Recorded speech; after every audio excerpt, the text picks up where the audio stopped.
महाशिवरात्रि का नाम सुनते ही बहुत से लोगों के मन में एक डर बैठ जाता है कि कहीं व्रत रखते समय कोई गलती न हो जाए। लेकिन सच ये है कि भगवान शिव सबसे सरल और करुणामय देव हैं और उन्हें दिखावा नहीं, सच्ची भावना प्रिय होती है। अगर आप पहली बार महाशिवरात्रि का व्रत रखने जा रहे हैं तो सबसे पहले यह जान लीजिए कि इस व्रत की शुरुआत महाशिवरात्रि वाले दिन सुबह से ही हो जाती है। महाशिवरात्रि ना प्रिय होती है। अगर आप पहली बार महाशिवरात्रि का व्रत रखने जा रहे हैं तो सबसे पहले यह जान लीजिए कि इस व्रत की शुरुआत महाशिवरात्रि वाले दिन सुबह से ही हो जाती है। महाशिवरात्रि के दिन सुबह स्नान करके साफ कपड़े पहने और मन ही मन यह संकल्प लें कि आज मैं पूरे श्रद्धा भाव से भगवान शिव के लिए व्रत रख रहा या रख रही हूं। संकल्प लेते समय किसी कठिन मंत्र की जरूरत नहीं होती। बस मन में शिव जी का स्मरण करते हुए सच्चे भाव से यह सोच लेना ही पर्याप्त है। अब आप जानिए कि इस दिन व्रत में क्या खाना चाहिए, क्योंकि बहुत से लोग इसी बात को लेकर सबसे ज्यादा भ्रम में रहते हैं।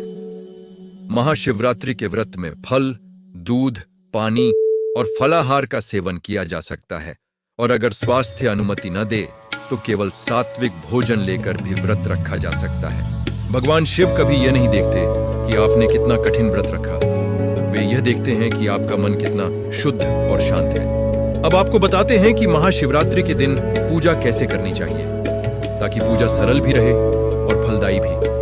अगर आप मंदिर जा सकते हैं तो शिवलिंग पर जल अर्पित करें, एक बेलपत्र चढ़ाएं और मन से AUM नमः शिवाय का जाप करें।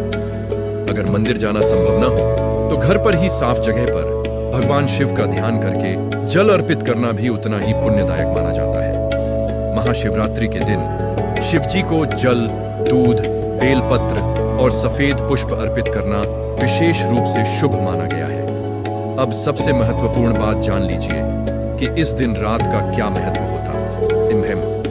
महाशिवरात्रि की रात भगवान शिव की आराधना के लिए अत्यंत शुभ मानी जाती है। इसलिए इस रात कुछ समय जागकर शिव नाम का स्मरण करना बहुत पुण्य देता है। यह जरूरी नहीं कि पूरी रात जागा जाए, बल्कि यदि आप कुछ देर भी सच्चे मन से शिव जी का नाम लेते हैं तो भी व्रत सफल माना जाता है। अब आपको यह भी जानना जरूरी है कि इस दिन किन बातों से बचना चाहिए। महाशिवरात्रि के दिन झूठ बोलने, गुस्सा करने, किसी का अपमान करने और नकारात्मक विचारों से दूर रहना ही असली व्रत माना जाता है।